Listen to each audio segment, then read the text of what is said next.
Welcome back, Coach. Kip Ioane, Teams of Men here. We are bringing you our latest episode of the digital version of our newsletter that we send out monthly to our founding members and our active agents and everyone invested in utilizing the Teams of Men framework with their male athletes to enlighten their players through the platform that is the sports programs we coach and lead to the power and potential of a reimagined positive manhood.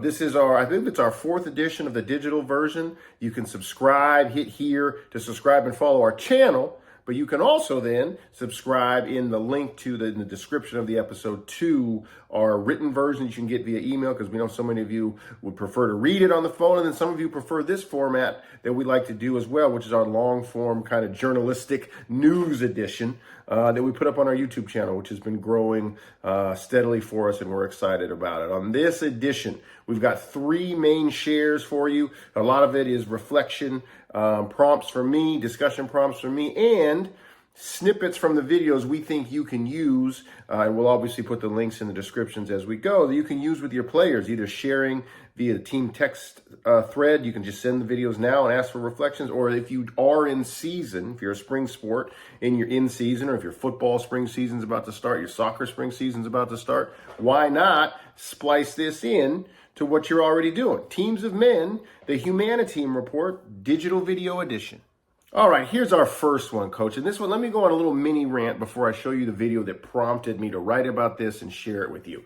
Too often in sports circles, instead of being avenues and places that young men can come and be authentically themselves and exist and find brotherhood and camaraderie with people as a wholly them, our sports cultures, our sports programs, if we don't take intentional Teams of Men work to blowing up the man box that exists in those team rooms, our spaces become areas of perpetration. And the cliches we use and the common phrases we find as universal to coaching and team rooms become harmful things that we perpetuate over and over on each other. And this next example is from the football world, but I know I heard it in the basketball world. I know it's been heard in baseball circles, soccer circles, lacrosse circles. It has to do with men and sensitivity. It has to do with men and quote unquote soft skills.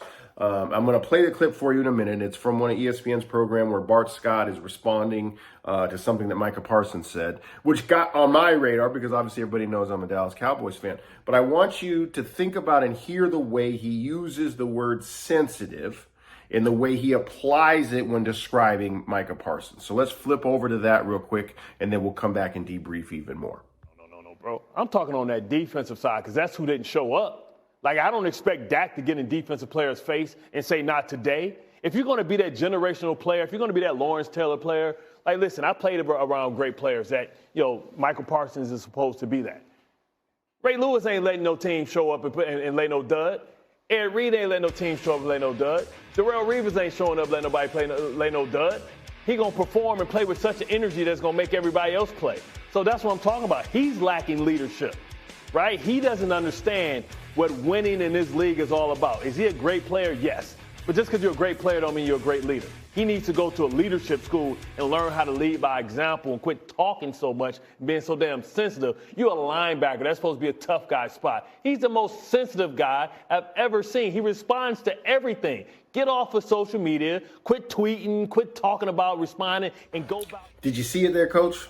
Ask your players. Did they hear it? Did they see it? If you really string out part of that clip from Bart Scott, okay, first of all, there's a confusion in leadership, and there's a misallocation of what playing hard yourself, does that somehow automatically equal that everyone else is going to raise their level of play? It might mean that everybody else feels energized and excited for a play or two, but just going hard, and he said lead by example, and these two greats in the past would have played so hard, we played better. It's nonsensical. It doesn't add up. If you really break down logically, you have to play well. You have to play within the scheme. You have to play and read your cues. You have to do all these actual things. You have to use your words and motivate others. You can't just go out and play well in silence with grit teeth. So number one, his stuff against Michael Parsons, you should debrief with your players about what they actually think leadership looks like and what they actually think in the moment, me gritting hard and roid raging and hulking out, would actually do for each other.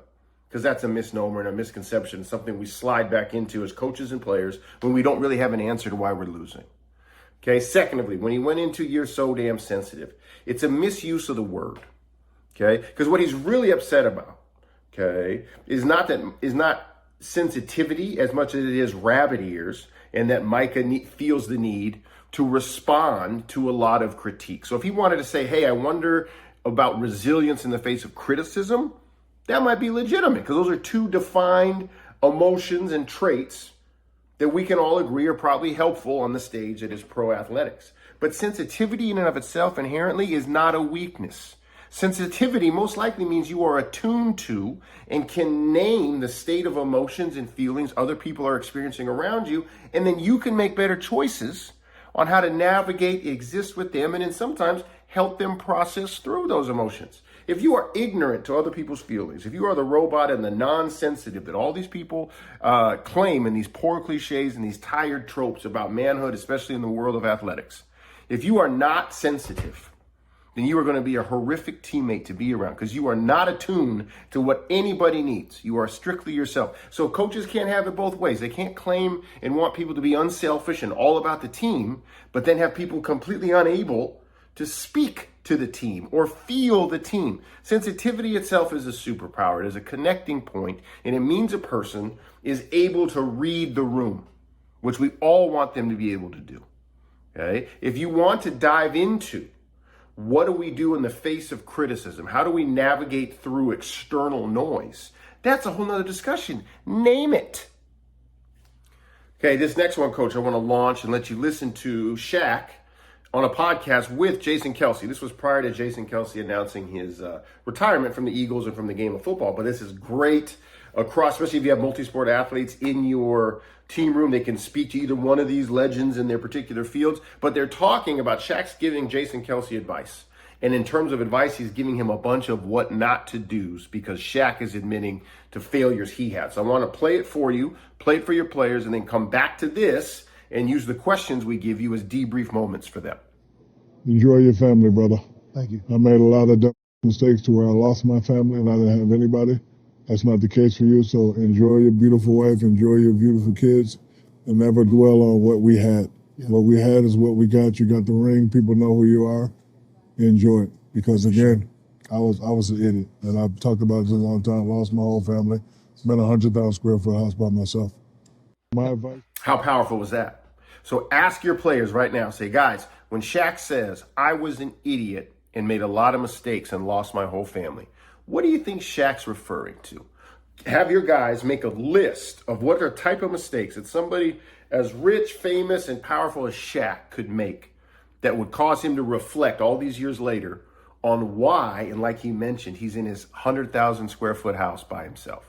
Real, true moment of vulnerability from Shaquille O'Neal, sharing it as a warning and hopefully a guide to Jason Kelce to not repeat the same mistakes.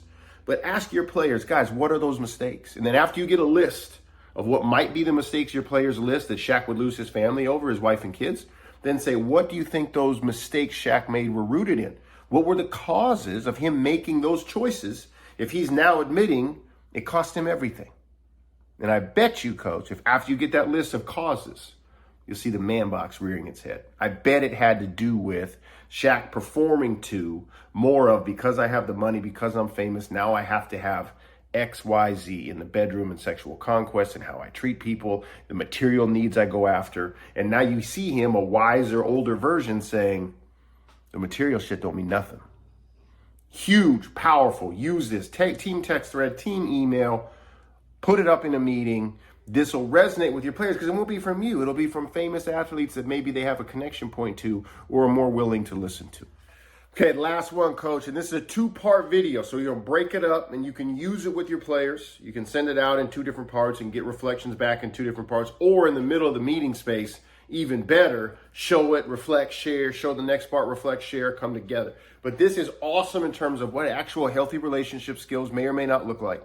It's an awesome discussion to launch into what is apology, consequence, and accountability. What are those 3 things to you guys?